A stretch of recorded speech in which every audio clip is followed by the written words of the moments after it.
Сәлем достар, бүгін сіздерге дауыс қоюдың қысқа нұсқа трюктарын көрсететін боламын.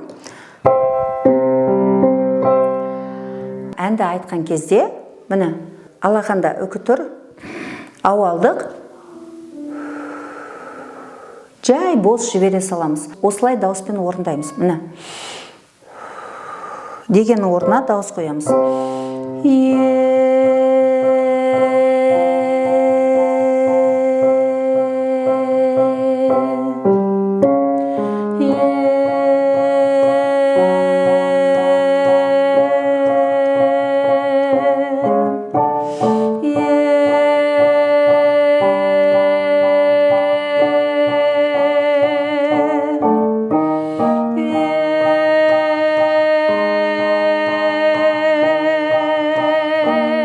Бірге орындаймыз.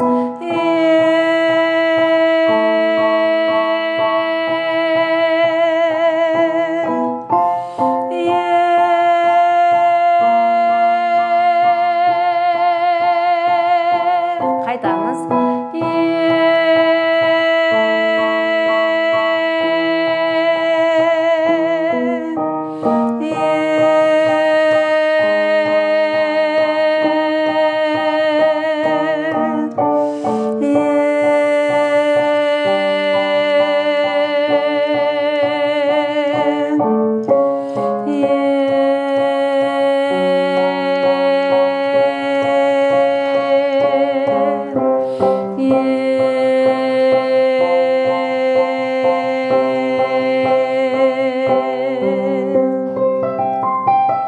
Енді дәл осы жаттығуды сіз орындап көріңіз. Ауаны алдық, жай деп бірінші 5 рет жасап алыңыз, видеоны тоқтатып қойып.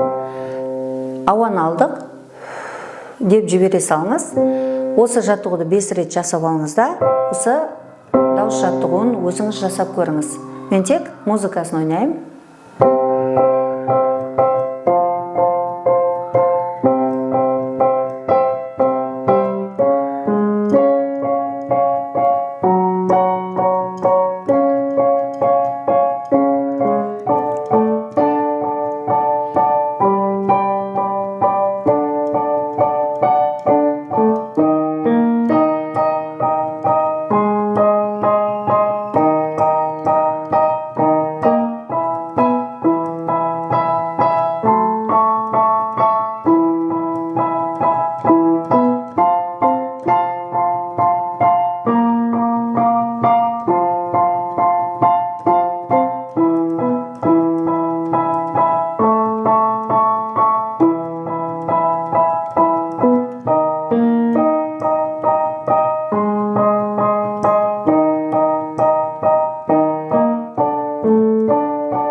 Әрдайым қарапайымнан бастаған дұрыс. Осылай қарапайым түрде жаттығуды жасап аламыз. Енді қысылып шығатын дыбыстармен жұмыс жасап көрейік. Екінші, ол и дыбысын айтқан кезде бізде дыбыс қысылып шығады. Сөздерді орындаған кезде де ол өзінің көрінісін тауып жатады. Сондықтан иді қыспай айтуды көрсетейін. Көмекейді көтеріп айтамыз. Ол қалай? Міне. И емес, Міне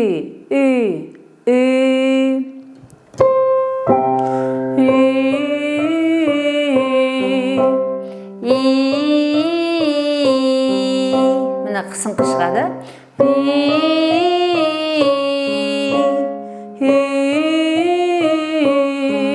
Яғни сіз жоғары ноталарға барған кезде қысылмай шығатын болады.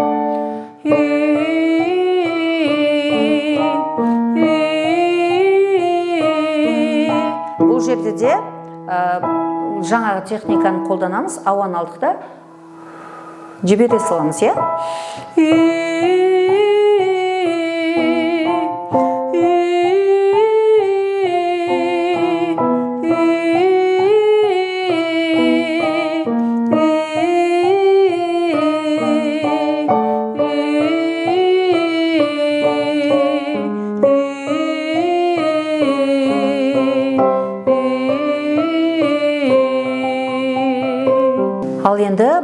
жаттығуды өзіңіз тағы бір жасап жеріңіз.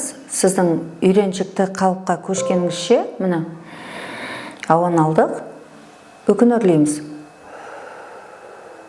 Дәл осылай дауыспен қолданып, өзіңіз айтып шығамыз.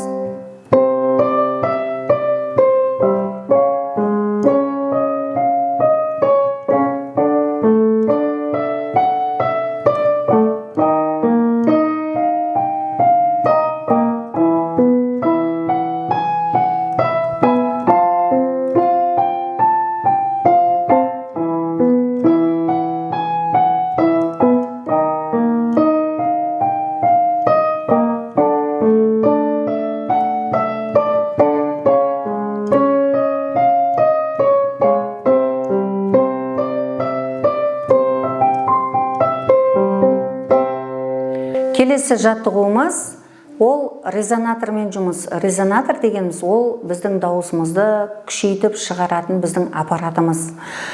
Ол қалай іске асады? Және де мға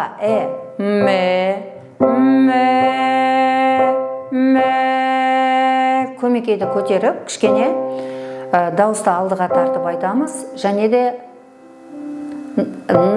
мягкий знак А. Ня. Ня.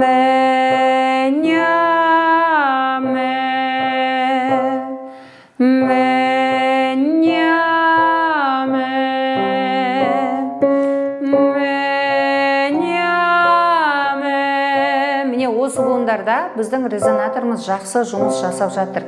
Бұны әдейі арнайлап ұзақ жаттығамыз, дауысыңызды бері шығарып, дыбыстарды қатты, дауысты етіп шығару үшін.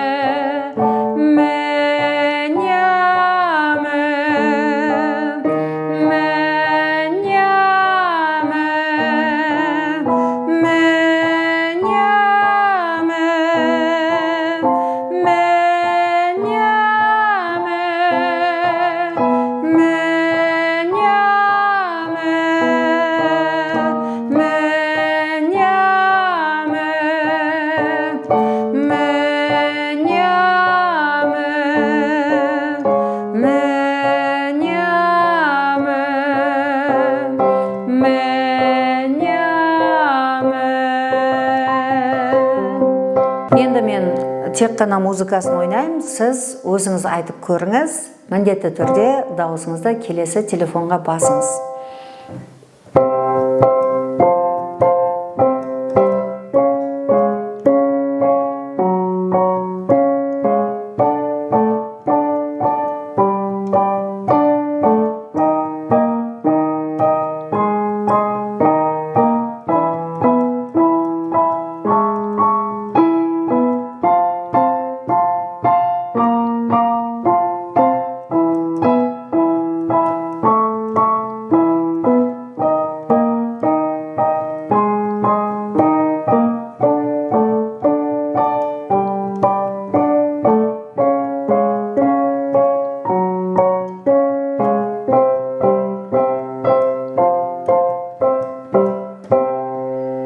Құрметті достар, өздеріңіздің дауыстарыңызды басып, өзіңізге ұнаған кезде, яғни өзіңіз түсінбейтін болсаңыз, оны түсінетін адамға көрсетіп, немесе вокалистке көрсетіп, осы жаттығулардың дұрыстығына көзіңізді жеткізіп, одан кейін келесі жаттығуға көшеміз.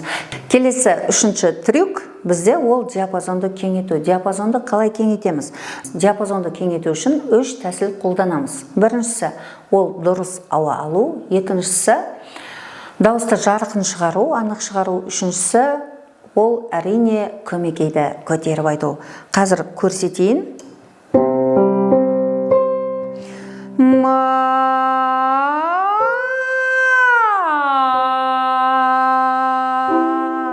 Бұл жаттығуды орындаған кезде өте абайлаймыз. Көбінде өтпелі кезеңде жүрген балалар үшін бұндай бірден октаваға көтеріліп айтуда өте абайлап орындаймыз. Өйткені дауысқа мүлдем салмақ салуға болмайды. Сіз дауысыңызға салмақ салып жатсыз ба, тамақпен айтып жатырсыз ба, оны өзіңіз әлі ажырата алмайтын болсаңыз, сізге вокалистпен жұмыс жасаған абзал. Қанекей орындап көрейік олай болса.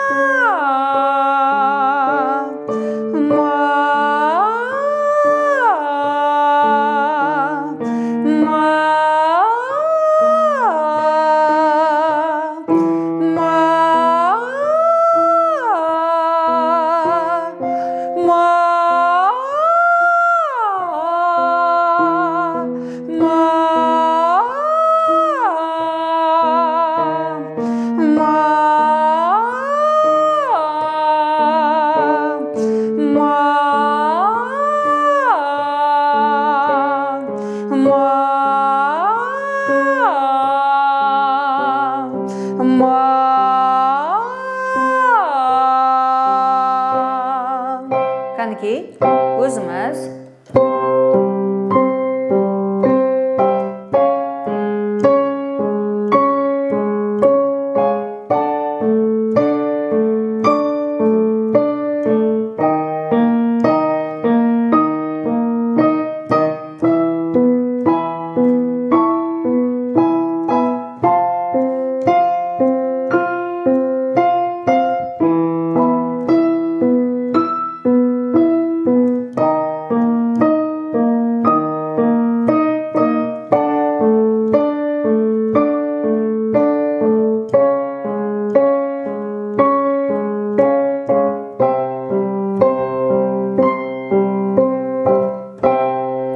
Құрметті достар, бүгінгі жасалынған 3 трюкті қолдана отырып, күнделікті осы жаттығуларды жасап жүрсеңіз, сізде міндетті түрде дауысыңыз дамитын болады. Сосын әндерді бұлай орындайтын боласыз.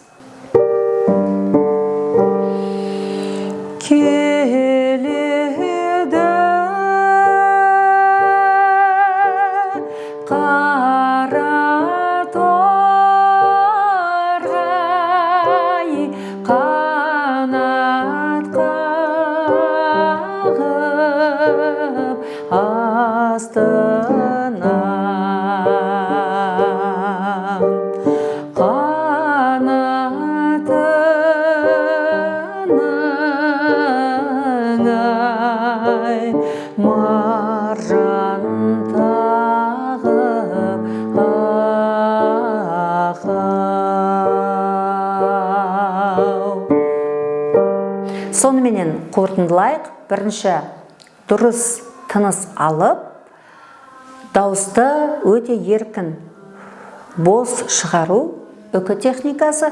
Екіншісі, ол резонаторларды қосу.